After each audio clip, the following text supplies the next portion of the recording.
mutual understanding between religions as the U.S. Navy chaplain. It is my hope that tonight's discussion on religious radicalism and new religious movements usefully expands the mission of Brad's gift. The original intent of this lecture series was to foster empathy for other religious worldviews. It is fitting, then, that tonight's speaker, Professor Benjamin Zeller, has devoted his academic and scholarly work to cultivating empathy for religious groups and individuals that many in society often find difficult to understand. Many of you may know Professor Zeller from his appearances on numerous podcasts, HBO or Hulu, all concerning his initial research into the members of Heaven's Gate.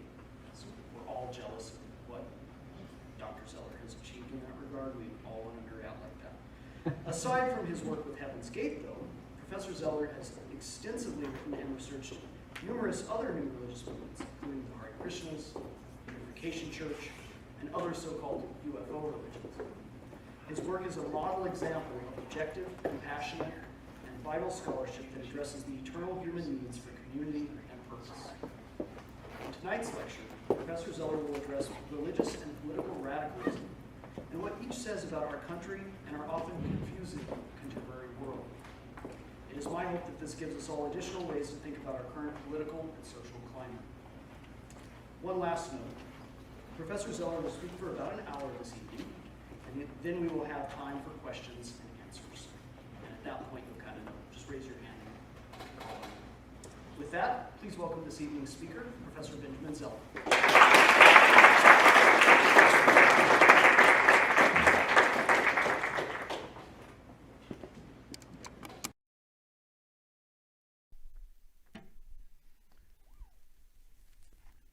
Thank you, Professor Simpson, for that wonderful introduction. How's the volume? Everyone hear me okay? No? Not too loud and quiet? Okay. Well, thank you all for coming on what may be a bad weather night. And thank you all who are watching remotely for tuning in when you could be doing many other things.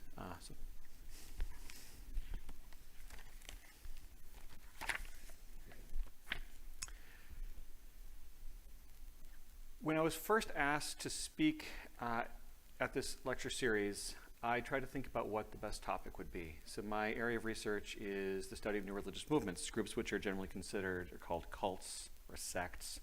I've always tried to study them, as Professor Simpson indicated, with an eye towards trying to understand how they work from the inside out, develop a sense of empathy, and make sense of why, for them, a worldview which might look totally foreign to this on the outside makes sense to those on the inside.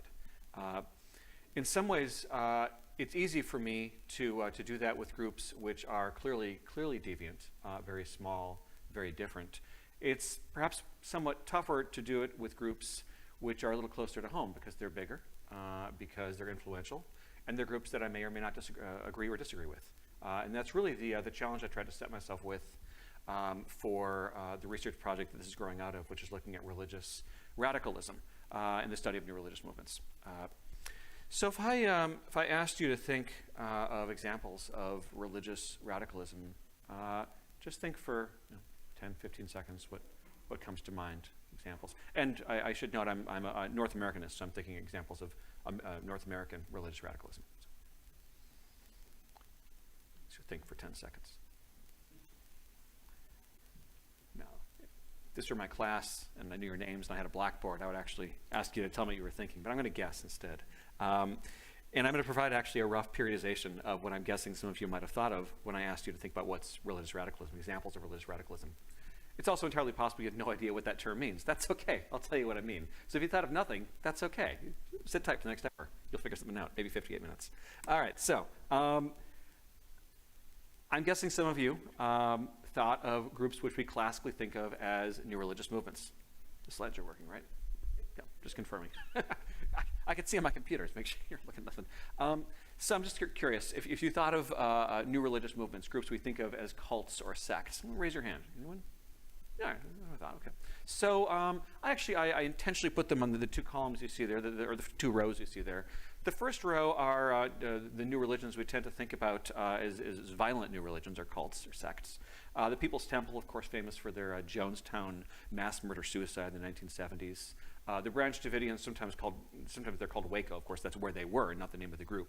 That was the David Koresh-led group that ended with the government assault and the either suicides or murders or deaths in a fire, sort of unclear, depending on your perspective, but they all died. And Heaven's Gate, which is a group I've written on and published a book on, a small group of 39 people, mass suicide in 1997. There's many other examples which are not violent and did not end in murders or suicides. So that's the next column. So perhaps some of you thought of groups like the Children of God, also known as the Jesus Freaks or the Jesus People. Sort of they're all fellow walkers of sort of Christian hippies from the 1970s. The Hare Krishnas, and there's other groups from Asia, new religions. Transcendental Meditation would be another example like that. Jesus People USA I added as a communal group. They're one of the few communal groups. Also a Jesus People group, but they founded a Christian commune in Chicago where I live. So if you thought of communes, that works too. Maybe some of you thought though of international actors that sort of had incursions into the United States when I asked about religious radicalism. Anyone think of Al-Qaeda, for example? Okay, yeah, so I thought so. Or ISIS hasn't, thankfully, been directly responsible for any terrorist attacks within continental United States, but of course we have been at war with them and they have attacked our soldiers abroad, so we might think of that as well. Daesh is the Arabic word for the same group. So ISIS, Al-Qaeda. We could add other groups as well. Then I'm wondering how many of you thought of contemporary groups. So I'm going to talk about QAnon a bit today, and you think of QAnon as an example? Okay, and maybe I'm going to talk also about some examples of Christian nationalists. There's other forms of nationalists as well, but that's an example. So the periodization I've structured here, it's not perfect, and there's many ways we could think about how to classify radical religions and new religious movements. But I'm really struck by the fact that we can make a periodization. And since I study the groups that are in the first period, I've often wondered what happened to them. Why do there seem to be fewer new religious movements of the classical cult sect type that I'm seeing founded today? Now, it may simply be bias that I'm just not noticing them. But it certainly seems when we think about religious radicalism that we see three major periods. One is the cults and the sects founded in the 60s, 70s, going into 80s. And I think there's a reason why we see them in that historical period. I'm not going to go into it, but I think there's a reason why we see that. We see September 11th as sort of a dividing point. After September 11th, when we speak of religious radicals, we're not usually talking Hare Krishnas in the airports trying to sell you books. Religious radicalism has really shifted in the post-September 11th era. We're talking international terrorism, usually Islamic radicalism. There certainly are examples of Jewish radicalism, of Hindu radicalism, of Buddhist radicalism, Christian radicalism. But we tend to think, I think as Americans, I think because of September 11th, of Islamic radicalism. And then I think in the post-January 6th world, we think also of Christian nationalism. Of course, I speak of the event called by different people, the insurrection, the march, the incursion. Regardless of where you stand on it, something seems to have happened at that moment, which also reshapes the narrative, the discourse about what counts as a religious radicalism. So I think that's also a turning point. So I'm going to think roughly about this periodization and think of examples really from the end of it, because I'm interested in the contemporary period. And again, I'm always driven by this question of where are the new religions today? And how come they don't look like the new religions I'm used to from the 60s, 70s, and 80s? I want to give you a little bit of background, though, on religious radicalism and on where that term comes from, and on different models that have been offered by scholars of new religions to talk about religious radicalism. So we'll start with the first term, radicalism. We can thank the Protestant Reformation and the Protestant Reformers for the term, because it was a term originally applied during the Reformation and by scholars of the early Reformation to some of the early reformers in Europe. So we're talking 16th century here. And in particular, the group which is often looked to as almost the prime example of religious radicalism are the Anabaptist Munster Rebellion folks. So anyone here study Reformation history, anything like that? So perhaps you've heard of the Munster Rebellion. It was again, it's looked at sort of the classic case of a violent radical group, took over a town, tried to recreate Old Testament law, declared sort of a Davidic-style king, tried to reinstitute Old Testament Hebrew Bible-style polygamy, ended up in violent conflict with the religious establishment at the time. This is one of the few groups that could unite Lutherans, the Proto-Calvinists, and the Catholic Church all against them. Standing against them as, and also engaged in physical violence, again, even within the town of Munster against those who didn't agree with them. They were smashing churches, destroying images, driving out their opponents out of the city. And of course, it ends in a siege and the death of all the members. So it sets the tone for sort of what is radical. Radical is violent. Radical is millennial. They thought they were living in the end of days. They thought they were creating sort of this religious utopia. It's confrontational. It's prophetic. Their founder claimed to be speaking for God. And it's outside even the bounds of those who made a consensus of disagreeing with each other. I mean, Lutherans, Catholics, Calvinists, the other reformers, all disagreed with each other, but the one thing they could agree on is that the Anabaptists had gone too far.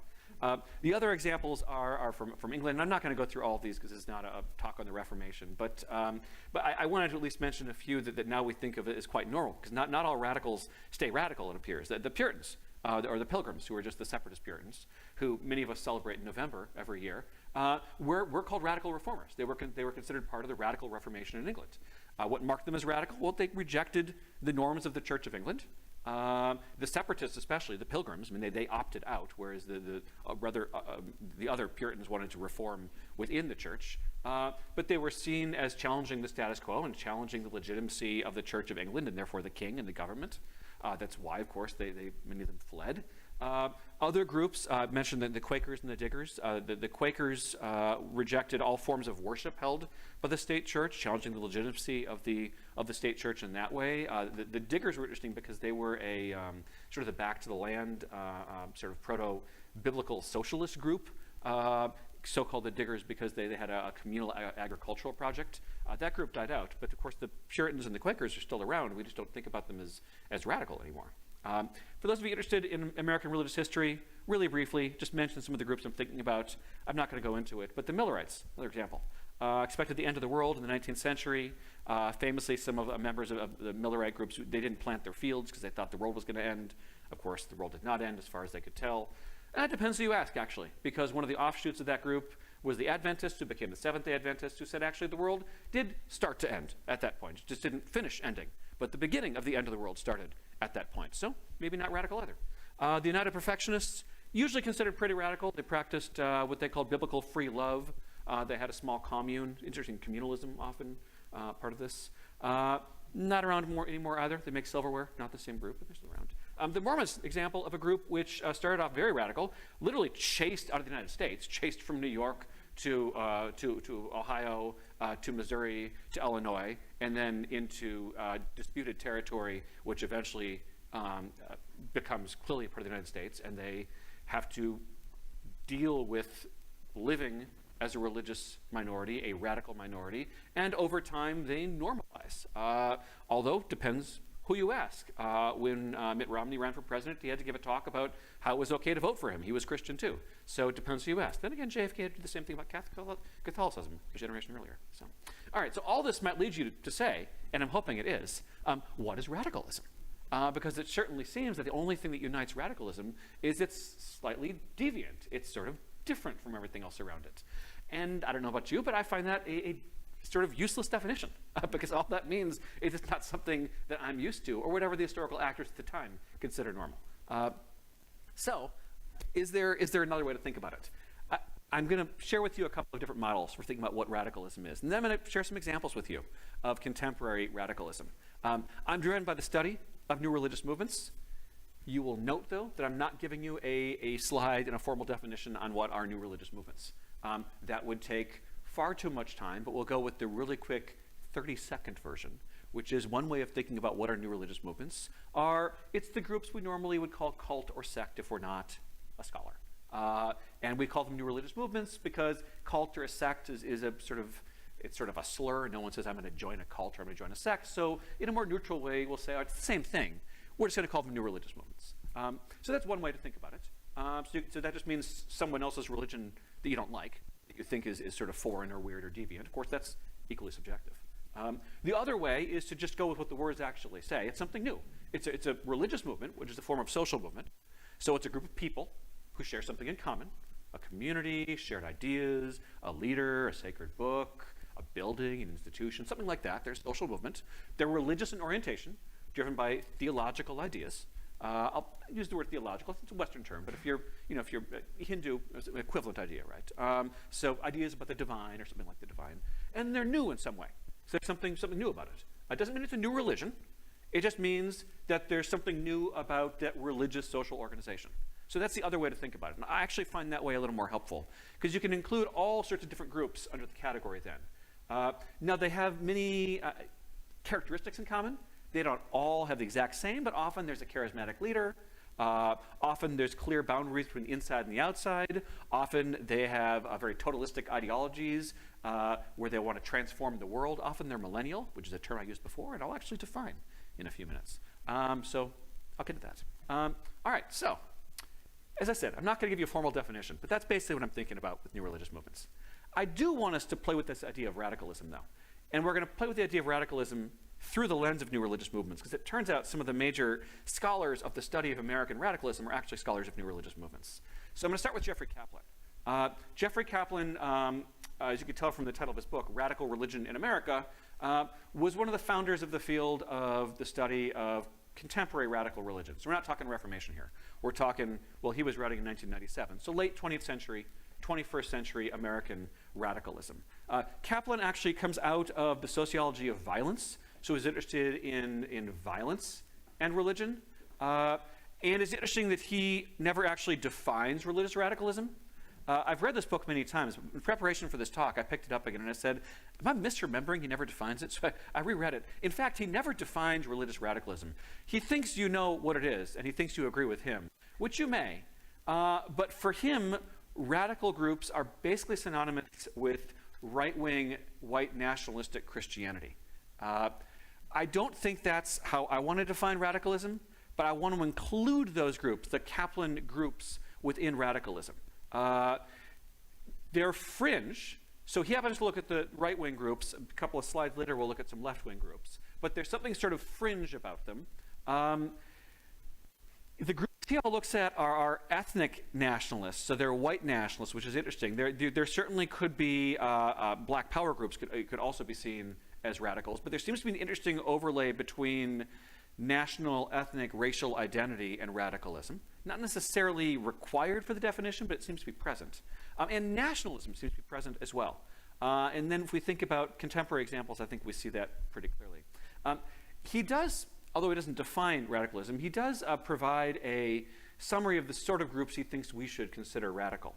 And I won't read you the entire quote there, but I want to point out some of the main elements. There's a golden age myth, which always implies also a decline from the golden age, that once there was a golden age, things were better, and now we are somewhere else. Things have declined. So there's a golden age story. And when he says myth, he doesn't mean it's wrong. He just says it's a central, important narrative. There's a perception that their culture's been taken from them, that they used to have a culture and it is under assault, it's being threatened. That goes along with the golden age idea. So things used to be good. Generally, people like us used to be in charge. Things were going the right direction. Then we lost our culture, we lost our nation, we lost our religion, we lost our churches. Something happened where it's gone. He's looking at American groups, primarily Christian. He notes that they tend to be scriptural in orientation, often going to the sacred text, in this case the Bible for most of the groups he's looking at. Manichaean, I'm going to have to explain. Manichaean refers to, there's an ancient religion, Manichaeism with a capital M, but when it's a lowercase m, it means a worldview that sees the world as the battleground between good and evil. That we are living in a world where good and evil are fighting it out, are duking it out, and we have to take sides. There's no middle in a Manichaean world. You're either good or you're bad. You're either saved or you're damned. You're either with us or you're against us. That's Manichaeism. And again, there's an ancient religion called that too. That's not relevant for us. But when Kaplan offers this as a model for thinking about radicalism, it's an us versus them mentality. It's good or evil, and that we all live on this place of battle between good and evil. Conspiratorialism, which will be really relevant for us when we talk about QAnon, they look at the world around them and see conspiracies. See people in charge who are up to nefarious acts and are up to no good, and that the rest of us simply don't see it. And this is dangerous. They see themselves as the righteous remnant, as despite this golden age which has declined, they are the few who have remained true to what should be. Apocalyptic, which is another word of saying millennial, and chialistic is also another word for saying millennial. So I think I need another slide, because otherwise I'm finding the same word over and over again. What's this chialistic, apocalyptic, millennial stuff? We're going to turn to Kathy Wessinger's work. Kathy Wessinger basically wrote the book on millennialism, actually several books. I'm going to use Kathy Wessinger's definition of millennialism. It's the audacious human hope that in the imminent future, that means really soon, really quick, there'll be a transition, either catastrophic or progressive, to a collective salvation. Here's what's important for millennialism. And this is a term drawn from the Christian tradition. If you're familiar with Christianity, think Book of Revelation, which describes what's called the millennium, which is this 1,000-year period of peace when Christ will rule. And traditionally, there's a big debate among Christians. They're either post or premillennialists, where they stand on the whole thing. We're not going to get into that. It's super fascinating. I'd be happy to talk about it. But it's not directly relevant to us, because a lot of the groups we're looking at aren't going to talk about that. But millennialism's become a category which we've used to talk about all sorts of other religions which have teachings about the end of the world as we know it, if you know the old REM song. So it's not necessarily the whole world's going to blow up, like with a comet or something, but just the world as we know is going to radically change, either in a really good way or a really bad way, usually eventually good by the end, at least for us, maybe not for everyone. There are very few religions which are truly nihilistic that say that it's going to be bad even for us. Most religions say it might be bad for everyone else, but we'll do okay.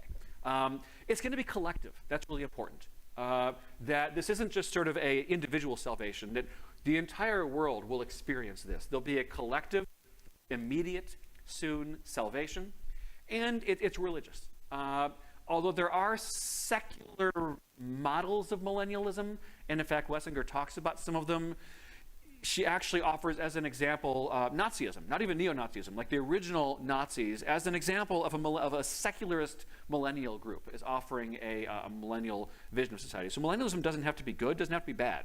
It just means that you think there's going to be a collective, imminent, really soon, transition to a collective salvation. So that's what Kaplan says is required also for radical religion. I'm going to offer you one more model, because we have Kaplan talking about radical religion on the right. We have Wessinger saying basically millennialism, if it's an inherent part of radicalism, is worth looking at. And there's McCannon's model, and he's writing from the left. So Dan McCannon is one of the few other scholars to really take a serious look at the American radical tradition. Prophetic Encounters is the name of his most recent book. And for McCannon, who actually identifies himself as part of the radical tradition, he was briefly part of a communal group, a left-wing communal group. For him, he also interestingly never defines radicalism. Again, I just reread that book.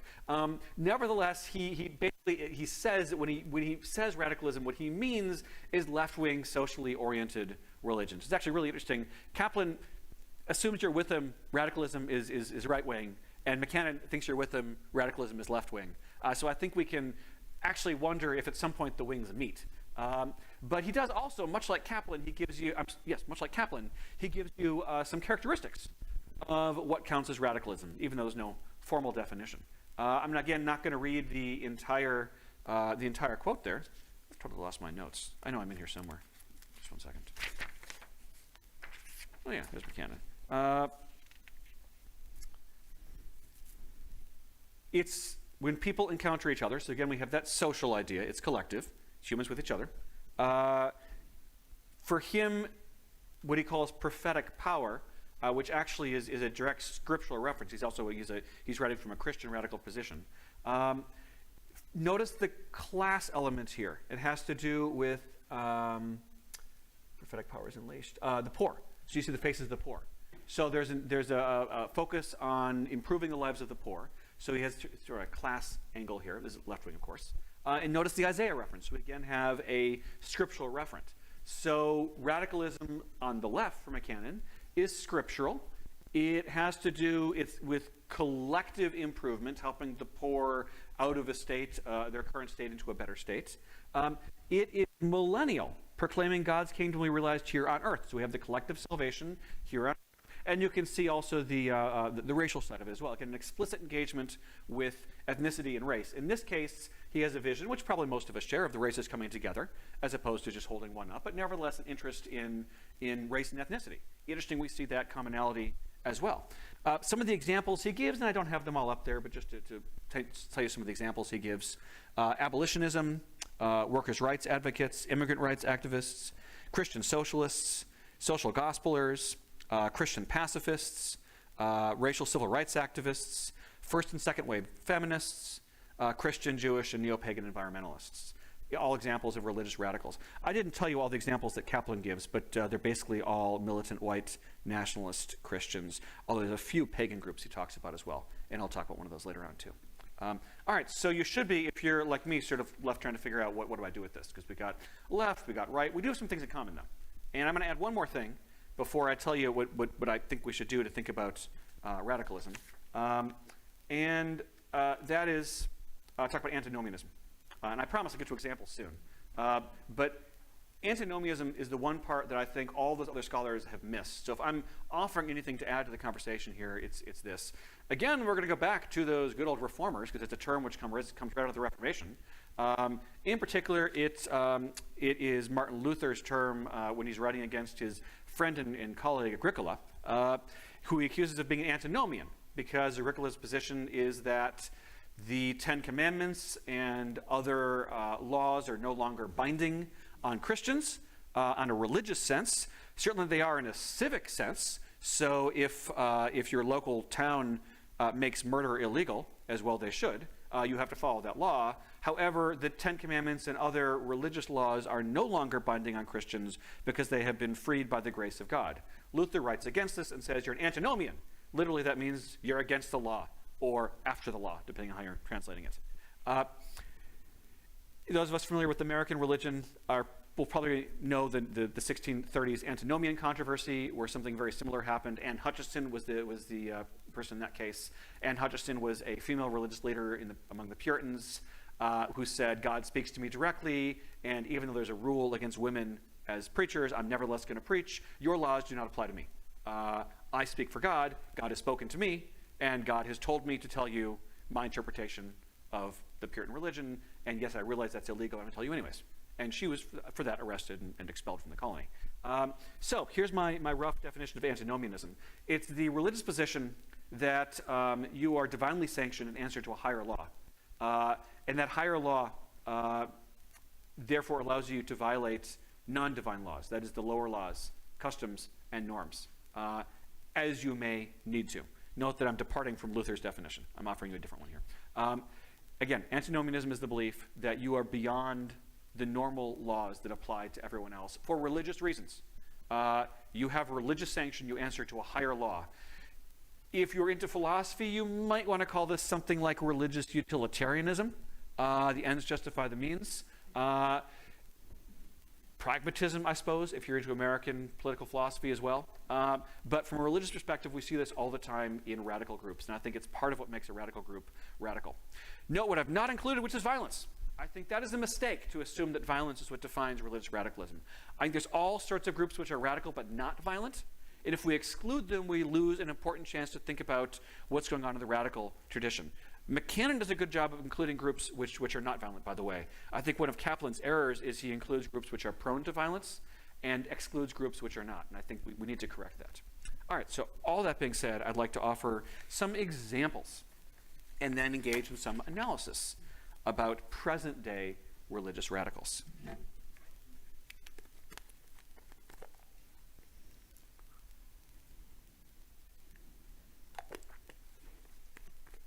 I want to note, too, if it's not immediately clear, I don't think religious radical is a slur. I don't think that new religion is a slur either. I'm trying to use it as an analytic term. Again, McCannon is an example of someone who calls himself a radical. I don't think that just because a person is a radical that their religious ideas are bad or wrong, just like I don't think if they're not a radical, their religious ideas are bad or wrong. I think there's lots of religious ideas that I personally feel are bad or wrong. I just don't think that we can clearly overlap them. It's more of a Venn diagram. So Don't take anything I'm saying about these groups as either endorsement or an attack. I simply want to understand them. And I really want to understand why these make sense to people who are inside them, particularly if I don't. So again, we'll get to some examples, but I'm not a member of any of these groups. I don't actually particularly even like most of these groups. But I have met members of some of these groups, and I'm trying to understand why this makes sense to them, and why this is meaningful to them, and why they think this is the way we should run the world. And that is, I think, worth doing, especially if it makes us uncomfortable. All right, so what's the first example? The first example hold on a sec. Here we go. The first example I want to give is an example of Christian nationalism, present-day Christian nationalism. The image we have here, sorry, my slides or my notes are out of order. Here we go. Is from Christ Church of Moscow. Not Moscow, Russia, but Moscow, Idaho. So if you haven't heard of Christ Church of Moscow, it is the brainchild of Douglas Wilson, whose father wrote a book called The Principles of War, Handbook on Strategic Evangelism. So, Principles of War, Handbook on Strategic Evangelism. As you can tell from the title of that book, which inspired the formation of this movement, their approach to evangelism is what I would call explicitly Manichaean. We live in a battleground of good versus evil, Christian and not Christian, right or wrong, and in a battle you have to pick sides and you cannot remain neutral. And that is their model. Their model is that they live in a state of war. A slow-motion civil war, to directly quote Douglas Wilson. Wilson and the Christ Church of Moscow is a really good example of Christian nationalism. And I'll tell you what I mean by Christian nationalism in a bit. In fact, I'll give you a definition. I will, however, let him speak for himself first before I analyze it. So, in the words of Wilson himself, our desire is to make Moscow, the town they live in, a Christian town, which includes taking over, and here I'm paraphrasing, local businesses, cultures, and government. From his perspective, the job of a true Christian is to Christianize the world. He has very valid reasons within his own worldview, his own ideology for believing that. Has to do with the Great Commission. I'm not going to get into all the theology here, but he has reasons, and members of the group have reasons for doing this. But their model is to Christianize the town they live in, and from there, and the reason they chose this town is this town, unique among many other parts of Idaho, has a larger number of liberals and agnostics, atheists, and non-Christian identifying folks within it. So from a strategic perspective, if they can take over this town, they will have taken over an important enemy territory. Again, it's a very Manichaeist perspective. I'm not saying it's right or wrong. I'm just telling you what their approach is here. So they're going to make the town Christian, and from there, they can spread out and make the rest of the country and the rest of the world Christian. Again, he has reasons for this. What gets interesting, and if we just stop there, I'm not even sure I would call it radical, because when truth be told, most Christians, and for that matter, Buddhists, Muslims, fundamentally want to convert the world to their perspective. I mean, that's basic to religion, and we just have to deal with that. So if we just stop there, I'm not sure I'd call this radical. The idea of sort of ingathering in a particular town and taking over the local businesses and things like that, I mean, that sort of pushes them. The Mormons got in a lot of trouble for that in the 19th century, but I don't think what happened to the Mormons was fair, and I don't think that we should do anything about this. So I'm not saying this is a problem. However, I think it's really, really interesting. It's really interesting paired with some of the activities they've engaged with after they moved to the town, which included a published statement which came out last year, sponsored by Wilson and by the church, which was a biblical defense of creating and selling fake vaccine cards. And here's where I think the Antinomianism is particularly important. And here's where I think they start to become radical, is when they're saying you should do something which is against the law. And you should do something which is against the law because it is religiously, biblically mandated. That's when I think we're starting to get into the radical religion territory. And that's why I want to separate violence from this. I don't think this group is remotely violent. They never say, let's go shoot up a vaccine clinic. Rather, they say, let's break the law collectively together because we believe that God's law trumps humanity's law. And in doing so, we can circumvent the state's requirement. Other thing they got in trouble for, and again, this is radical in a different way, is they held a conference on slavery, and they endorsed the position, and I should note it was not the church's endorsement, it was rather Wilson himself's endorsement of the idea that slavery had some good to it. The good was that it resulted in African-American conversion to Christianity. That is a radical position. That is inherently a deviant position to endorse slavery in any form. So again, I think they're sort of pushing towards the realm of radicalism. Again, not violence, and I think that's what makes it really, really interesting. The last thing I'll note, and this will connect to what I'm going to talk about next, is both the church and their leader, Wilson, have explicitly and publicly supported a call for theocracy, and those are their words. And again, that pushes beyond the bounds of what's considered conventionally, normally a religious position in the United States. So again, we have this sort of this push to deviancy. It can be the left or the right, happens to be the right in this case. We have in this case, they're actually post-millennial, or what's called progressive millennial, and again, we'll get to that in a little bit. They believe they are establishing God's kingdom on earth, and that by the work they're doing in Moscow, and hopefully then beyond Moscow, is creating God's kingdom on earth, which God will then rule over eventually once they've completed the work. Again, this marks them as post-millennial within a classical theological sense. So they're millennial, they're antinomian, and but they're not violent. And I think if we include them as a new religious movement, it's going to help us analyze them. We're not going to have time to do all that here because I want to give you more examples. I promise what's QAnon. But once we think about them as a new religious movement, we can ask questions about charisma. We can ask questions about the institutionalization of charisma. We can ask questions about their relationship with outsiders, with the management of deviants, questions about socialization when they're marked as deviant. All the tools we can use to study new religious movements, groups that are often considered cults, we can then apply to a group like this. Organizational management, organizational structure, lots of stuff we can do. So I told you I would define Christian nationalism. I'm going to give you one example, and then we'll switch to other cases. But here's what I mean by Christian nationalism. The basic tenet of Christian nationalism, which I also want to consider a new religious movement, at least when it forms into institutional ways. The basic idea is America is a Christian nation, America has a Christian mission, and that Christian norms, laws, moral practices should be hegemonic in American law and culture. Many Christian nationalists are evangelicals, fundamentalists, or what are called Christian Reconstructionists, but not all are, and importantly, not all evangelicals, fundamentalists, or Reconstructionists are Christian nationalists. They don't necessarily go together. Yet, what's really interesting to me as a scholar of new religious movements is we can see direct lines between Christian nationalism and what I think is a bona fide new religious movement, which is Christian Reconstructionism, sometimes also called Dominionism, which comes out of the work of R.J. Rushdoony, also usually is called Rush. Rush's model, which becomes, again, known as Dominionism or Reconstructionism, explicitly rejects church-state separation and calls for the reestablishment of biblical law in the United States of America. Again, he has reasons for this. Part of it has to do with his reading of covenantal theology and America as a covenanted nation. It also has to do with his postmillennialism. As a postmillennial, he believes that you have to build the kingdom of God on earth before God will come and rule over it. So you can't just wait for Jesus to do it. We have to do it. We have to build a Christly kingdom on earth, and we cannot do that under the structure of a secular government. There's an incredible tension built in to dominionism about how they're supposed to relate to the government and to the Constitution, to the separation of church and state. But on an ideological level, they reject it. Julie Ingersoll, who grew up as a dominionist, it's called dominion theology, and the movement is called Reconstructionism.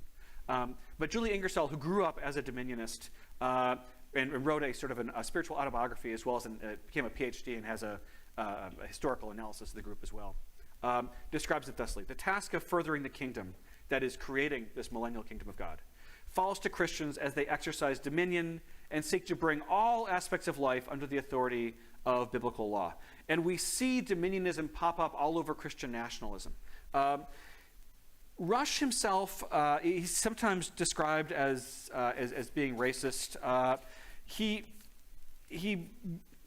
was either very old-fashioned and believing in things like the separation of the races and things like that, or he was a card-carrying racist. It's sort of unclear where he stands depending on what you're reading at the time. He certainly was out of keeping with what I think conventionally we would call sort of the full egalitarian model of ethnicity and race. So we sometimes see sort of closet racism with this as well.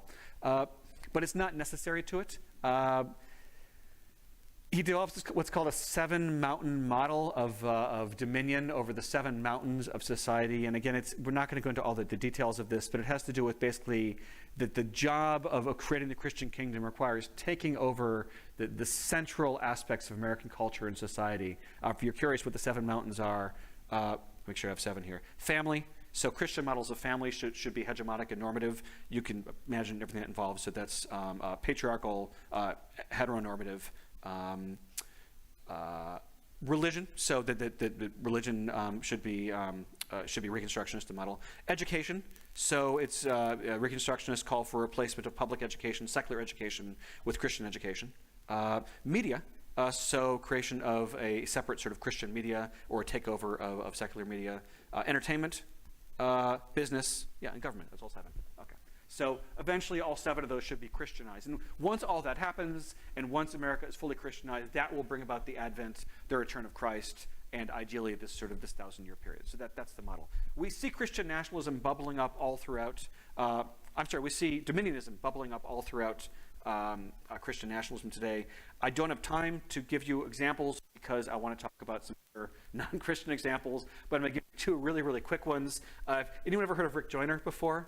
He was very, very mainstream, I thought, until last year. And I wouldn't call him radical at all, but I think his statements in March when he went on the Jim Baker show, and you can watch it on YouTube. It's a fascinating interview. Where he basically it's as if he had read Kaplan's definition of what counts as religious radicalism and just sort of went through it. So he talks about a coming civil war, and that American Christians need to stockpile weapons. He invokes Ecclesiastes. This is the scripturalism. Ecclesiastes famously, there's a time for war, a time for peace. This is a time for war right now. A civil war is coming. American Christians need to stockpile weapons. We've lost our, I'm quoting him, we've lost our country, we've lost our republic. So again, it's that idea of sort of the lost golden age. We've lost the godly foundations of our country. We're under unrelenting attack by evil. Again, it's very Manichaean. God likes it when we're outnumbered. This is sort of that righteous remnant idea. Again, it's as if he had read Kaplan and said, I'm going to present myself as a model religious radical. Again, he's not violent, though, and that's really interesting. Although you could say stockpiling weapons is prone to violence, I don't think he himself is violent. And actually, I find him actually quite an interesting guy. And he's very thoughtful, actually, although I disagree with a lot of his positions. But he's also a dominionist, and that's what's interesting.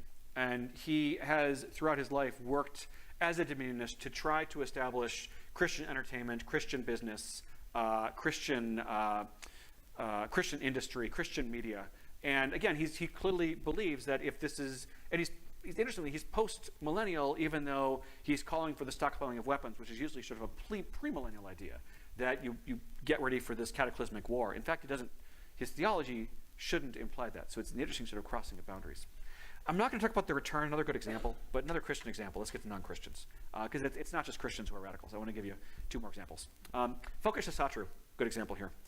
Focus Asatru is modern-day neo-paganism. So Asatru is worship of the neo-pagan deities of the Nordic countries, so Scandinavia and occasionally northern Germany. There's 2 types of Asatru. There's non-folkish and there's folkish. Folkish, I suppose, if you study German, refers to the people, the folk. So spelled with a V if you want to go the German way. So the folkish Asatru, what's central then is the people, and by the people they mean the Northern European Germanic-speaking people. Non-folkish Asatru is you can be anything. You can doesn't matter what your ethnicity or race is. But the folkish Asatru are clearly radical. The non-folkish maybe not. But the folkish, again, is sort of a clear example. And again, that raises the question of does a focus on race and ethnicity and sort of insider outsider on a racial ethnic ground, is that part of what marks something as radical? To give you a really quick sort of rundown on where this group came from, the brainchild of Stephen McNaughton in the 1970s, formally founded the group in 1994, but it has sort of some antecedents. It's explicitly a white exclusive group. I and other scholars would call it white nationalist. He actually disputes that. The reason he disputes that is he believes that non-white people should have the right to live in America. However, fundamentally, America is a white country. He has his readings for that. Again, it's very scriptural, but instead of using the Bible, he's using neo-pagan scriptural sources. Interestingly, he offers a retelling of the same Golden Age myth we see in other groups as well. But his Golden Age is a Golden Age of Nordic peoples who colonized America. And in particular, this has to do with the archaeological find known as the Kennewick Man, which was an ancient Native American, or scholars would say an ancient Native American, who was dug up in the Pacific Northwest. And from McNellan's perspective, a Kennewick Man was actually an ancient Viking.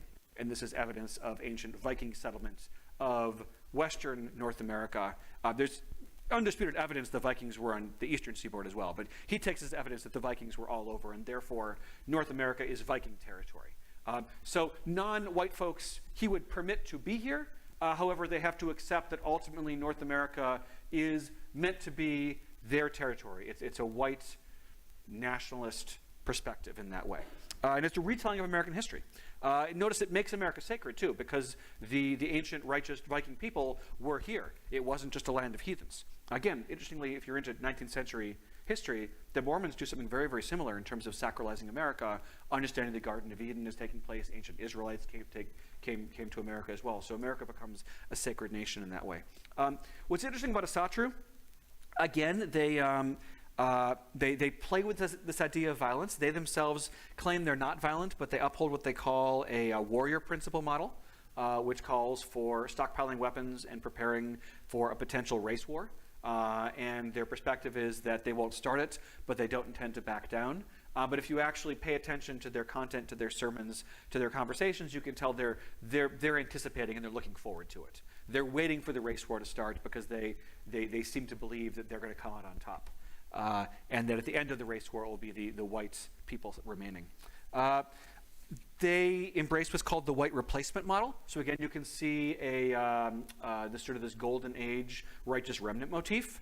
That once upon a time, America was a white nation, and then the white hegemony was challenged, and they would say that today they are being replaced, and they're particularly anti-immigrants. The great fear of these folks is that the immigrants are coming in, they're replacing them, and they have all sorts of beliefs about that they have higher birth rates and things like that, and they say that within generations, the white folks will have left, and I'm using folks explicitly for them because that's their language. The white folks will have lost America. They'll have lost their ancestral homeland. What's really quite interesting about Focus Asatru, and it actually connects to some of the other groups which we'll talk about next, is their founder and several members were at the Unite the Right rally in Charlottesville and were part of the January 6th events as well. So they're interested in allying with Christian nationalists, although they're fiercely anti-Christian. These folks hate Christians. They think that Christianity polluted the purity of Northern European paganism with disgusting Semitic ideas. They're not a fan of Jews. So the problem with Christianity is it comes out of Judaism. So they're fiercely anti-Christian, yet willing to align themselves with Christianity and with Christian nationalists when they seem to have shared ideas. And so there's a certain pragmatism to that, right? Are they radical? Yeah, I think so. They fit the definition. They're millennial. They see this coming race war, which will result in, they believe, eventually the right side, which is their side, the white folks being in charge. They're antinomian. They're quite willing to break laws. Again, they not just at Charlottesville on January 6th, but they were involved with several riots in California. They're primarily West Coast, Oregon, Washington.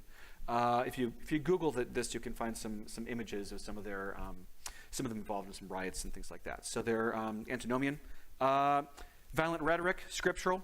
Yeah, I think they have the basic millennial content. All right, so we have a Christian example of radicalism. We have a pagan example of radicalism. And the last example I want to give is QAnon, which is actually, I think, sort of a secular example of religious radicalism. And it's interesting, I was talking to the innkeeper where I'm staying. I stayed at the, was it Montfort Inn, is that right? Montfort Inn. I was talking to the innkeeper this morning, and he said, what are you talking about? And I said, I want to talk about a bunch of things. I'll talk about QAnon. And he said, well, that's not a religion. And I said, yes and no. And here's why I think we should use religious tools to talk about QAnon. So if you give me the next 10 minutes, we'll talk about QAnon as a religion. So first I'll tell you what QAnon is. The basic tenets of QAnon, and QAnon is a diffuse social movement, and it was spread by what are called the Q drops, which are text posts made to anonymous chat rooms, initially 4chan, 8chan, some other sort of internet chat rooms, supposedly coming from a government turncoat identifying themselves as Q, which is a reference to super high security access. But the content of the Q drops and those who then later promoted the Q drops, because there were lots of people who sort of took with this and ran it, is that there is a conspiracy of Satan-worshipping, child-molesting liberal elites who are controlling the government, entertainment, industry, banking, the whole world. This conspiracy includes politicians. Hillary Clinton and Barack Obama were the two most frequently noted. They include industrial business leaders. George Soros is the most, and bankers, most commonly identified individual. Entertainment, Hollywood individuals are often identified as part of this cabal. What is this cabal doing? Well, in addition to just sort of running the world, they're engaged in a massive conspiracy of child molestation and murder, human trafficking on a level which we've never seen before, trafficking children. And it's interesting in their imagery, it's always white children, which is really interesting. Even though we know from actually trafficking statistics, it's mostly people of color who are, children of color who are actually trafficked. But if you look at QAnon images, it's always white children who are being trafficked, including Macaulay Culkin, actually. They got a picture of, who's clearly not trafficked, but I guess if you Google like child, that's what you get. So that's what you use for your posters. So I mean, I shouldn't laugh, because I don't think it's any more ridiculous than anything else. I mean, all religions are ridiculous from the outside, but they really believe it. That there's this cabal, and this cabal of liberal elites are trafficking children, and they're trafficking them so that they can engage in sexual actions with them, so they're raping the children. And then after they rape the children, they kill the children, and then they drink the children's blood. And this restores their youth. This is basically medieval accusations of blood libel, which was usually charged against Jews, which was popularized by the Protocols of the Elders of Zion and other 20th century literature, applied sort of outside of that context. But it's the same old blood libel, which is a standard conspiratorial claim that whoever you believe is evil is engaged in child molestation, cannibalism, blood drinking, things like that. What's interesting about QAnon is explicitly political in a way in which, I mean, the other groups are political too, but the other groups don't endorse candidates to the same perspective that QAnon did. QAnon explicitly endorsed President Donald Trump and named him as the Messiah who would lead what was called the Plan. And the plan was to destroy the deep state. And here they're actually drawing on language which is far more mainstream. I mean, Trump's critique of the deep state was that there were bureaucrats who were working against him. And whether you believe it's conspiratorial or not is, I suppose, your perspective. There clearly are government bureaucrats. Whether they're working for or against Donald Trump, I can't tell you. But QAnon, though, sees the deep state as not necessarily bureaucrats who are looking out for their jobs or what they think is the best, but rather nefarious, devil-worshipping, pedophile cannibalists who are working to destroy humanity and in league, quite literally, with the devil. President Trump was to lead an uprising against them and purge the deep state. This is all part of what's called the Plan, which would culminate in what's called the Storm. The Storm would be when all of the cabal leaders would be arrested and their followers gathered up. And depending on which Q drop you're reading, they'd either be summarily executed on the street, shot, lynched, dragged off to Guantanamo Bay and tortured to death. All sorts of bad stuff's going to happen to them. Sort of an orgy of blood. But at the end of the day, the righteous would be in charge of the government, led by President Donald Trump, and the QAnon folks would be left. And all of their enemies, which by and large were liberals, depending on which QAnon drop you're reading, could be gay folks, transgender folks. There's a lot of anti-Semitism here, but it's not explicitly anti-Semitic. But if you sort of read between the lines, I think the code for sort of like bankers and like media moguls is often sort of coded for Jews. But it's actually, what makes Q work, I think, is actually it's sort of vague who the enemy is. Whoever you think is the enemy, they're the ones who are going to be rounded up and killed. And whoever the righteous remnant are, they're the ones who are going to be left. Now, again, the innkeeper this morning said that they're not a religion, though. And I said, well, I mean, if by religion you mean like, do they formally say, and God said this? No. A government informant said this, and this was not sacred scripture. It was posts on internet forums. However, it's functionally religious. What I see here is millennialism. I see here a call for the end of the world, an instigation of the end of the world. I see the same Manichaeism, the distinction between good and evil. I see messianism, and that term is used by Q followers. That Christ is usually Christ literally means Messiah. Sorry, restart that sentence. The word Christ, as in Jesus Christ, that is a Greek translation of the word Messiah, which is a Hebrew word for the anointed one. So there explicitly have been Q followers who have used that term, messianism, to refer to President Trump. So President Trump as the Messiah, as the anointed one, as the one who's to instigate the storm. There's some explicit sort of ethnic nationalism here as well. Again, I think the anti-Semitism is pretty evident. The use of the storm as an imagery has really clear Nazi and neo-Nazi influences. I'm not sure if that was intentional. No one's even sure if Q is a real person or multiple people, why that term was chosen. But some of the main neo-Nazi websites and newsletters often use storm in their names. And that goes back to Der Stürmer, actually, the original German publication, and of course the stormtroopers and things like that.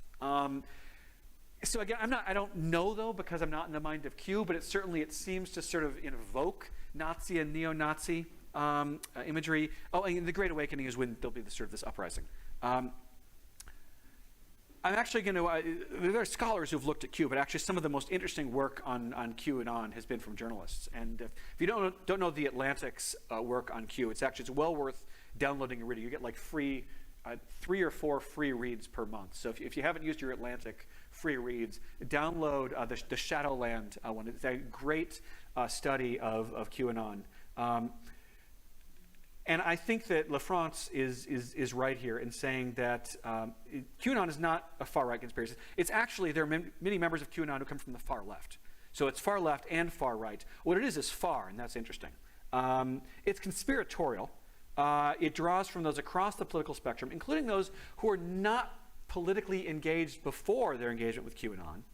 It uses the language of Christianity, ideas of messianism, of millennialism, of the end, of judgment, of good versus evil, and that's come to define it as she writes. But it represents this hope, this desire for an ideal, utopian, better future, which is fascinating, of course, because if you look at all the imagery, it looks really, really dark. But actually, the dream here is very, very bright from their perspective. I see we're mostly out of time. I've already gone through all this because I don't read my notes. I just sort of talk. But I've already talked about all this. But I'll give you, of course, this famous image of the Q shaman. So if you follow the news of January 6th, you know the Q shaman. There's this wonderful images of him in the Capitol building. Interesting example. You can, if you're interested in the story of the Q shaman, Susanna Crockford's written a great article on Religion Dispatches about how this New Age guy ends up sort of like fellow travelers with Christian nationalists and neo-pagans who would not agree with anything that he stands for. Yet, nevertheless, this is what happens. Again, we're basically out of time, so I want to permit me to go over by just a few minutes here. I think I started 2 minutes late, so give me 2 minutes here. Plenty of time for questions. Okay, I'm going to skip over. This is another one of the Atlantic ideas to come to conclusions. All right. So, what's the takeaway? You've listened to me for about an hour talk about religious radicalism. I study new religious movements. Again, what partially is driving me is where are the new religions? Where are the groups I expect to see? How come I'm not seeing the groups we had in the 60s and 70s and 80s? Where are the communalists? In the 70s, you couldn't drive for 2 hours outside of a major city and not find a commune. There were back to nature communes, there were hippie communes, there were Christian communes, there were communes everywhere. Where are the communes? Where are the gurus? Where are the groups on the street that are dressed in funny clothing and trying to sell you a free book? How come we don't see new religiosity in the same way we saw 50 years ago, 40 years ago? I think we still do, it's just in a different form. And I think what we see is radical religion has just taken a turn. Instead of it being the sort of new religions we expect from the counterculture, and all those groups basically came out of the counterculture, which for various historical reasons thrived in the 1960s and 1970s. Now we have a different culture. Instead of it being the American counterculture, it's and I'm skipping to the bottom of my list here, it's a political culture. The same millennialism is present. My main takeaway is this. We've historically, in the study of radicalism, with the exception of McCannon's recent work, tended to equate radicalism with violence.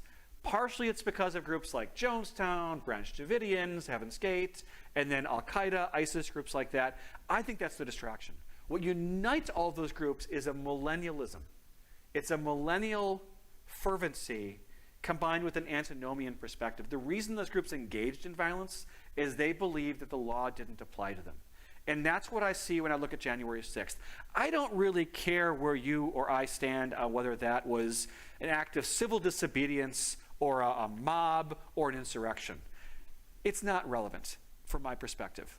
It's deeply relevant from a personal and political level, but from a religious studies perspective, I don't think that matters. What matters to me is you had people who believed that human law did not apply to them. They knew darn well that they were breaking the law when they were breaking and entering the Capitol. They believed that did not apply to them because they answered to a higher calling.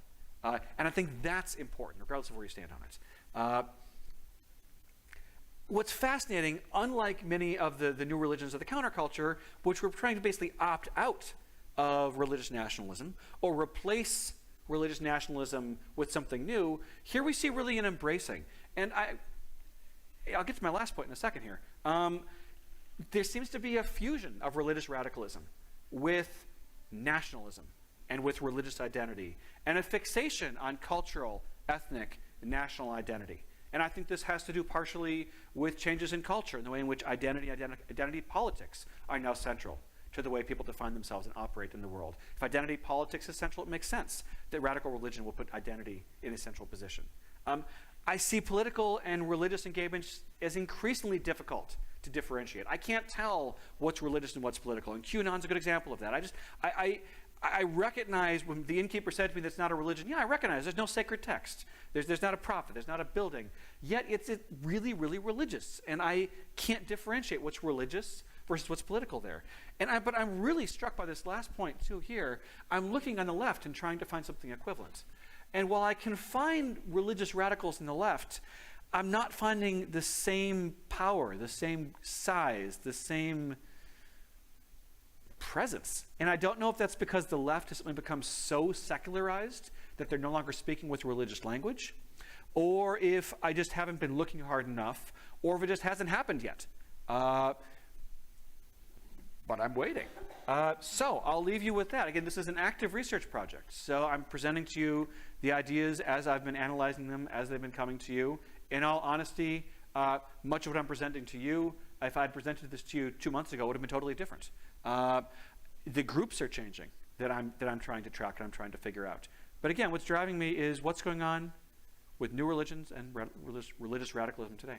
All right, so I've gone over by a few minutes, but I think that's okay. You're all still here. No one threw anything at me. So time for questions. I hope I've been provocative. I've been trying to say things that I thought might maybe even offend some folks. If I did, that's great. Tell me why you're offended and tell me what I should do better.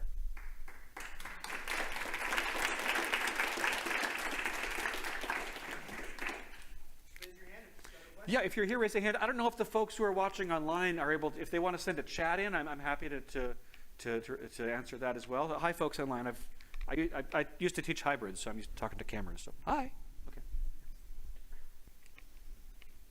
Please. How do you think the rise of the internet and social media has impacted religious movements? I think, and I'm going to answer from the perspective of a scholar of new religions in America, because that's all I can do, because that's my field. In some ways, it's replaced the old need for community, which we found coming out of the counterculture. So, I mean, one of the reasons I think we see so many new religions in the 60s, 70s, and 80s is massive cultural change in the post-war period, changes in immigration law. We had Asian IDs and Asian folks showing up, all sorts of changes in demographics, in suddenly the GI Bill, people going to college. I mean, there's all sorts of reasons why the 60s and 70s led to this massive interest in the comes to counterculture. Oh, LSD, marijuana, I mean, all this stuff, the pill, I mean, there's all these technological changes. What there wasn't was the internet. So if you were into any of those, you were into, you heard about neo-paganism, the rise of Wicca, or you heard about this new guru teaching a meditation method. Your choices were either you could buy a book or subscribe to a magazine and sit at home and read it, or you could go down to the local, usually like organic food store, or maybe womanist bookstore, and look up on the wall for a poster which said group meeting here and there, and hopefully you'd find some people, right? Or maybe you're just sort of vaguely into it and someone walks down the street and says, hey, here's a pamphlet, come to our group. And you had to do that, unless you wanted to be a solo practitioner. You don't anymore. Now if you're into anything, you just type it into Google, or Facebook, or Twitter, or TikTok, and you can find whatever you want. I personally think it's a more hollow form of community engagement when it's purely online. I think humans have over tens of thousands of years gotten pretty good at relating to each other in person, and it's not quite as authentic when it's online. However, it's authentic enough where a lot of new religions have thrived in those virtual spaces. And in many cases replace the need to physically gather. It also allows you to reach a critical mass a lot faster. If I want to try to convert people to my religion, my new idea, and I'm limited by how many pamphlets I can print and where I can walk and how much money I have to drive around, then I'm not going to get more than a couple dozen, a couple hundred, a couple thousand if I'm lucky. If I can get it to go viral online, take off.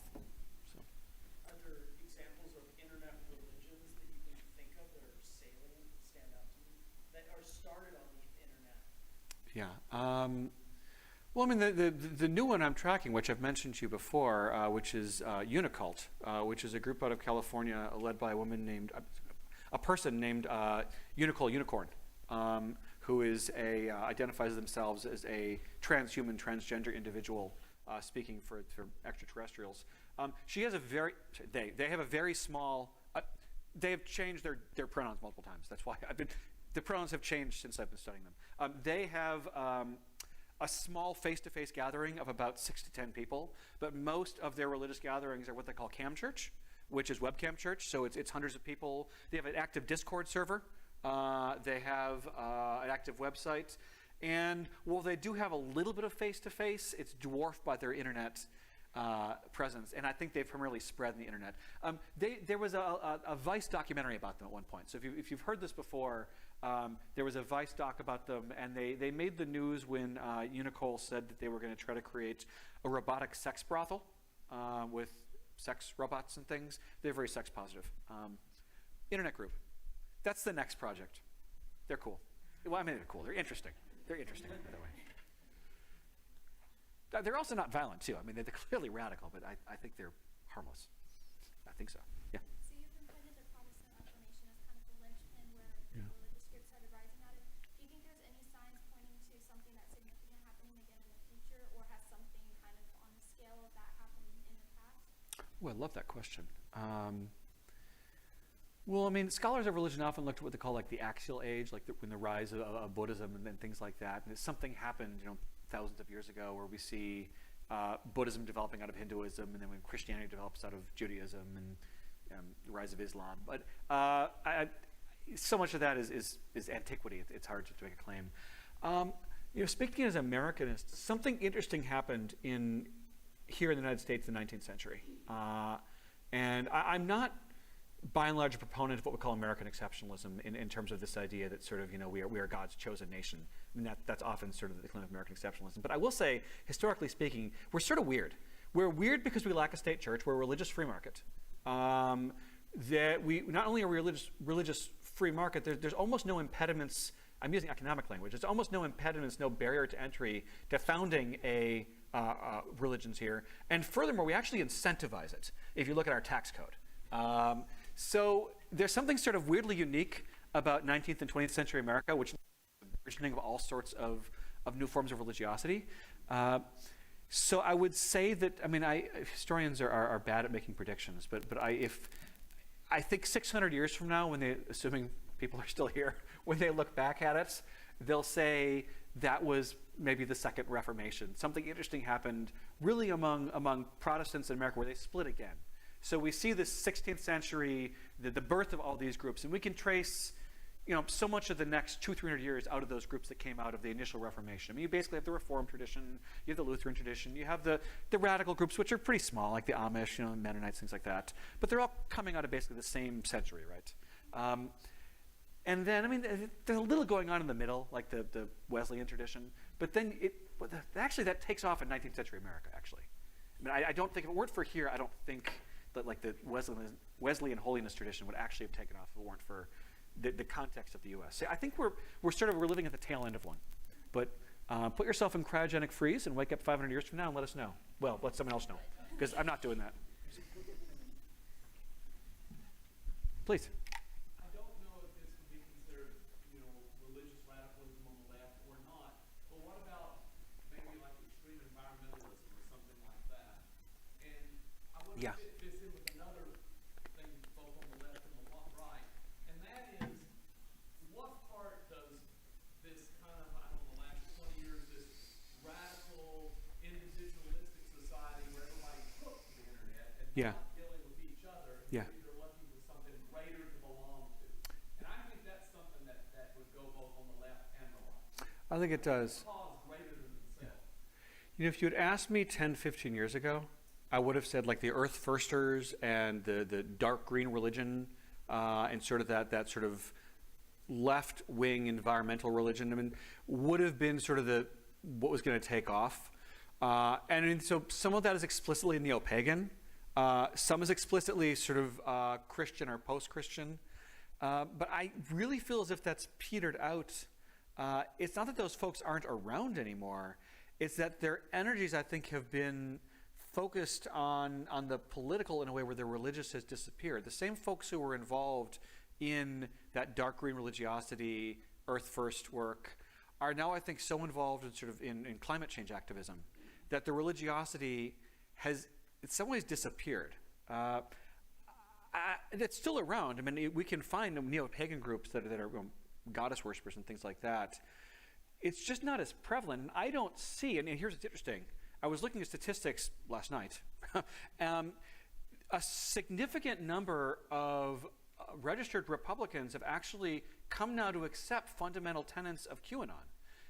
Not a huge number, but it was like, depending on the survey, 5, 6, 7, 8%. That's actually a lot of people. It's a lot of people to believe in not all of the QAnon ideas, but many of them. That's what I don't see on the left. I don't see the mainstream left slowly incorporating the Gaia hypothesis that Earth is a living organism. We ourselves within it, and it's basically the mother goddess.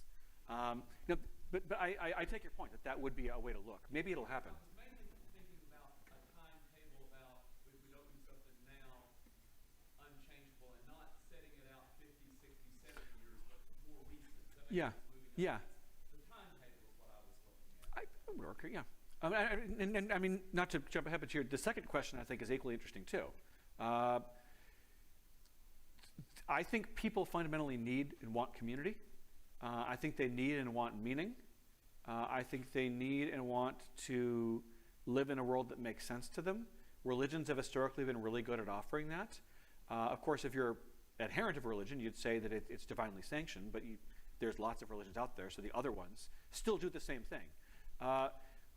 With the rise of secularism and the idea that a person could be a good person and a full member of the society and a citizen and not be religious, I think we see the rise of sort of these quasi-religions, things which act like religion and function like religion in a certain way. Does that become sort of a cycle where then we see the rise of more of them? Maybe the answer to my question is there's new religions out there, but they're not religions anymore. They're new sort of quasi-religions. They function like religions do. Maybe the best example of that would be groups that explicitly do it, like New Atheists. The New Atheists set themselves up as sort of an anti-religious religion.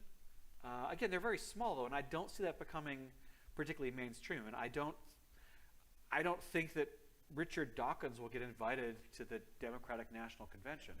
I mean, I think Maybe I'm wrong. Maybe the left will get as fringy as the right. It'd be good for me. I find it interesting. And what about, again, that second part of the question, maybe the death of the public sphere, leading to this radical individualized that makes people move towards these greater movements? That makes sense to me. I'm wary of falling into the same golden age motif that I think some of my subjects do.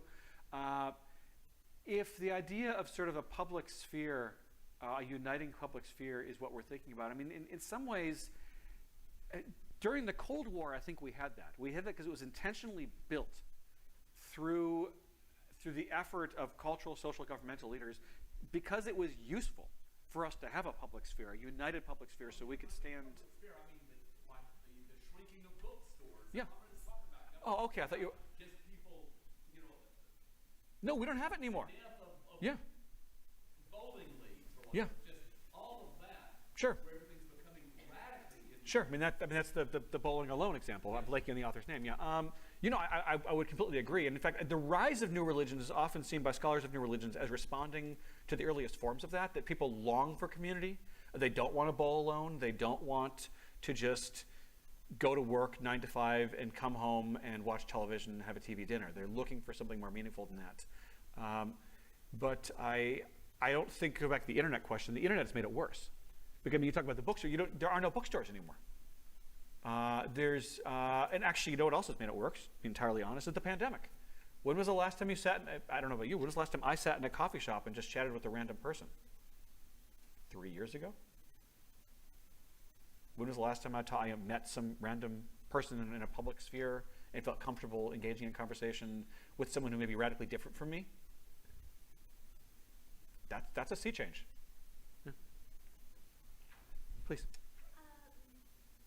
Given, the whole stigma around, has the stigma around cults and sects and such affected how they look now as opposed to 40 years ago? And also, how, would you say that we are, more or less or roughly the same level of acceptance of these new movements as we were, say, 40 years ago? I think almost by definition, if a group is culturally labeled as a cult, we've defined it as deviant, and they're not going to be invited to be part of the mainstream. So the interesting question is, how does a group get labeled a cult, as opposed to any, just being a new church down the street?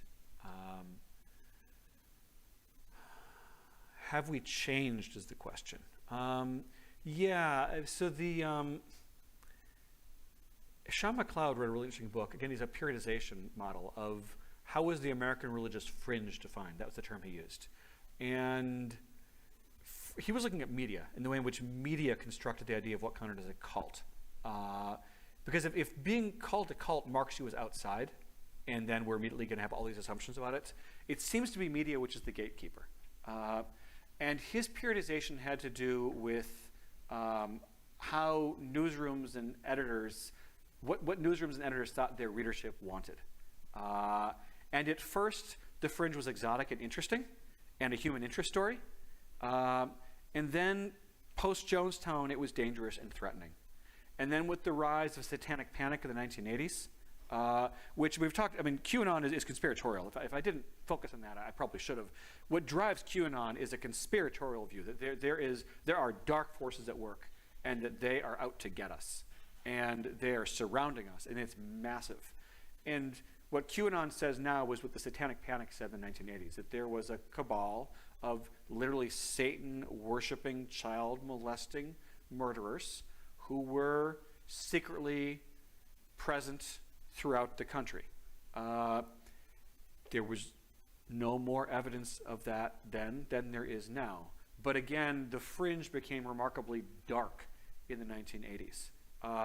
It was then reinforced with the Millennial Fervor of the 1990s. A lot of those were driven by Christian groups for numerological reasons. Year 2000, millennium's literally 1,000, not 2,000 years. But it sort of works. You had all these, mostly Christian, a few Jewish groups that were sort of inspired by the year Y2K. Year 2K would be a millennial turnover. So you have all these millennial groups. Actually, Branch Davidians is a good example of that. They had a timetable, so they thought they were coming to the end. Again, that reinforces that cult deviant equals violent equals bad, and not just weird and exotic. I'm not sure in the present moment if we've gone much further than that, because what I've noticed is that the use of cult as a term has become increasingly prevalent as a way to simply smear groups you don't like. So the number of liberals or never Trump Republicans who called President Trump and Trumpism a cult, very, very high. I forget who it was. It was one of the cabinet members that President Trump fired. Immediately came out and said who was the really short-lived public media guy? He came from New York. I'm blanking on his name. Scaramucci. Scaramucci was one of the more popular ones, and as soon as he was fired, he said, "Oh, Trump is a cult leader, and he's leading a cult." So, and that's coming from the right. We see it from the left as well. But then I've also seen the same language used about Black Lives Matter. I've seen that it's a cult. I've seen transgenderism, whatever that ism means, is called a cult. Cult is a good, useful smear, because if I call it a cult, I don't have to take it seriously. And things that are vaguely threatening to me, I can call a cult and dismiss them. And I totally understand the legitimacy of that on a personal psychological level. It makes me feel good too to think people I don't agree with are weird and wrong. I totally get why that works. As a scholar, I don't want to do it though. And I will say, even as a citizen, I don't think it's useful. As a citizen, I think it's more useful for us to disagree honestly than to say I think you're part of a cult. But I recognize the perils of falling into pure relativism. We have to draw a line somewhere. I mean, there were no real actual Satanists involved in the Satanic Panic, but if you want to draw a line somewhere, I mean, child molestation seems to be one we should draw a line at. So I mean, again, I don't think anyone outside of QAnon thinks their claims are real. But if they were real, I think we would all agree that child molestation and cannibalism and murder are bad things. So we need some sort of lines. With a declining number of self-identifying religious Americans, Yeah. and with the political right kind of hoovering up more and more religious groups into their identity, I mean, here's my controversial thing to you. Is it fair to look for new religious movements on the left? There's just not that many more religious people out there, period. Yeah. Well, if I were to look on the left, I would probably find it in the spiritual but not religious category, in sort of the eclectic, do-it-yourself religiosity. Because religion has a bad word among many of those folks because it's identified with the right. But spiritual or self-developmental practices or things like that, even if they're not labeled, but they're things that I would call religion, like meditation, yoga, use of crystals, energetic healing, things like that, Reiki, which involves past life regressions, all sorts of supernatural claims. Yeah, I would find it there. Again, it seems, it doesn't seem like it has as strong of a foothold within the consciousness of the left. But that may simply be because it's less well organized. But I agree. I mean, if the left is becoming more secular, it makes sense why we're finding less new religions there. Again, we might find things which are quasi-religious. Is it possible to look at the Black Lives Matter movement as something which is fundamentally religious in a certain way? It's making claims, ultimate truths about the value of human life and what is just and what is right and what is correct.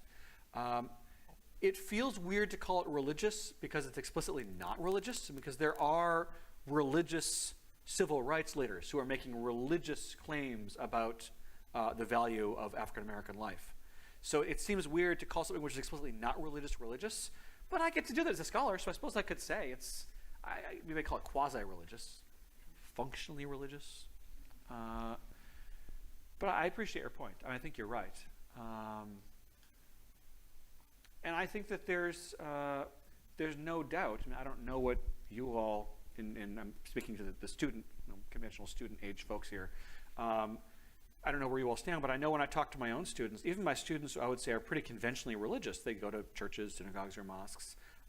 They're always really wary of religion as a label, and institutions as a label. So the number of people who would say, who would say it would push comes to shove. They would say, yeah, I'm part of a religion, but I'm not religious, because religious has come to mean something sort of negative for them, right? That's remarkable. That's interesting. And again, it's not all, because there's plenty of folks who wouldn't, but an increasing number.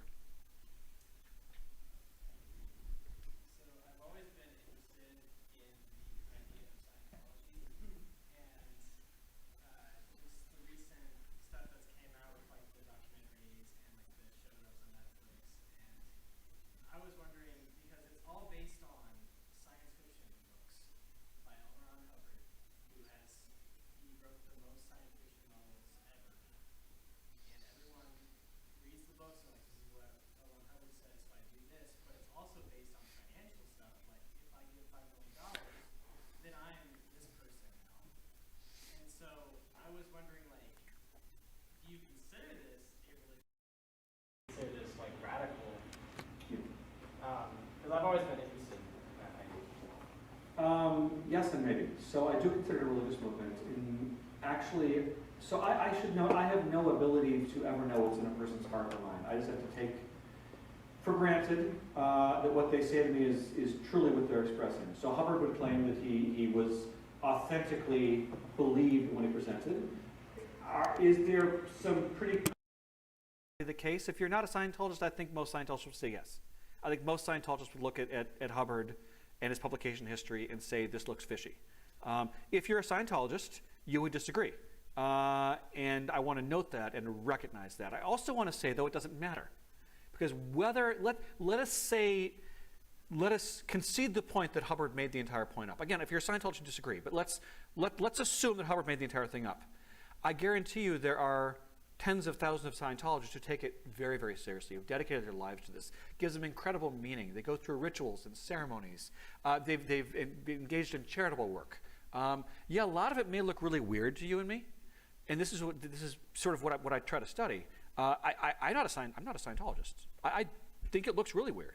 I don't want to do that, but I want to figure out why for a Scientologist, despite the fact that for you and me it looks weird, it makes sense to them, and why does it drive who they are as a person? Is it radical? I mean, that's interesting. It's theologically radical. In actual practice, if you walked past a Scientologist in the street, you wouldn't know it. And so that's, I mean, and they're not violent. Are they millennial? They're millennial in a vague sense of sort of being post-millennial, or I'm sorry, progressive millennial, to use that language. I'm not sure they're radical, actually. Not all new religious movements need to be radical. But again, I'm struck by the fact that for Scientologists, it's deeply meaningful, even if for you and I, when we look at it, we say this looks incredible and incredulous. Because to be entirely honest, that's true for every religion which isn't mine or yours. Whatever your religion is, you probably believe it. I assume you believe it. If not, that's interesting too. I want to study you. But assuming you believe your religion, you presumably believe everyone else's religion is not true, unless you're again like a pure relativist, or if you believe in some form of universalism or something like that. But by and large, you got to accept there's other religions out there which aren't true. Yet it makes sense for them, and that's really interesting to me. And I want to draw the line and say I don't think we should condone all practices. Like if religion says we should engage in cannibalism, I'm happy to draw the line and say you can't do that. But I'm interested in why you think that would make sense. Like I don't want you to do it, don't do it. But if you think cannibalism makes sense, I really want to know why. Like that doesn't make sense to me. We have time for maybe one more question. Would you say that the movement from these older radicalist religions, like in the cults and the compounds, to this more new age religious movements, is that a rebranding, or is that more of a shift from something old to something new and quite different? Or is it just simply covering it up and calling it something different? I think it's the latter, again, because our culture has transformed. If I think about the appeal of new religions in the 60s and 70s and 80s, which, for most people in this room, ancient history, but the cultural transformations that drove people into those groups were so different from ours today. I mean, and I mentioned this earlier, with the rise of the GI Bill and the accessibility of education. I should say to white Americans, because remember, African Americans were excluded from the GI Bill. But for white, and it's white Americans who are joining these groups by and large. The ability to be educated, to The ability of the to get the VA home loans, again, whites only, but that accessibility of the middle class lifestyle. You can be educated, get a home, the post-war boom, get a job, post-war technology, antibiotics. You're not going to die of getting a cut in your finger anymore. The fact that, I mean, there was a Cold War, to be clear, so there's always this looming fear of we're going to be annihilated, but things were getting better. And a lot of new religions actually see that and say that's a problem, because what's getting better isn't authentic. Authenticity is something else. So they're responding to something different. And again, as I mentioned earlier, there was this famous sort of change in immigration law. So you suddenly have sort of these Asian religious leaders coming into the country who couldn't before. And so you have all these gurus and the spread of Asian religious ideas. So a lot of these groups are engaging with that. The spread of drug culture. Today's culture is different. So I do think the new religions today are different. If I had to guess what they'll look like, I'm really, really surprised, to be entirely honest, that there haven't been a whole lot of new marijuana churches that have been founded in the last few years. Because I noticed when I was driving down here from the airport, there were a lot of signs for dispensaries. So where I live in Illinois, marijuana is also legal. I mean, I drive past 2 dispensaries. I have a 16-minute drive to work. Like, it's 16 minutes. Like, that's it. I drive past 2 dispensaries.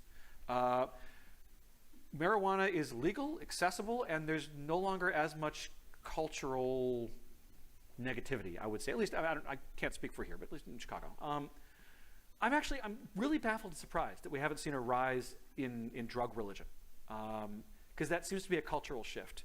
Then again, maybe they're out there and I just haven't noticed them. That's entirely possible too. There's all sorts of drug religions, and because I don't partake, I just don't know they're there. Maybe I should go into a dispensary and look and see if there's any advertisements on the wall. Tell that to my dean. I'm doing research, man. This is on YouTube. Hi, YouTubers. That was it for questions, right? On that note. I think that's a good way to end. Thank you all for having me.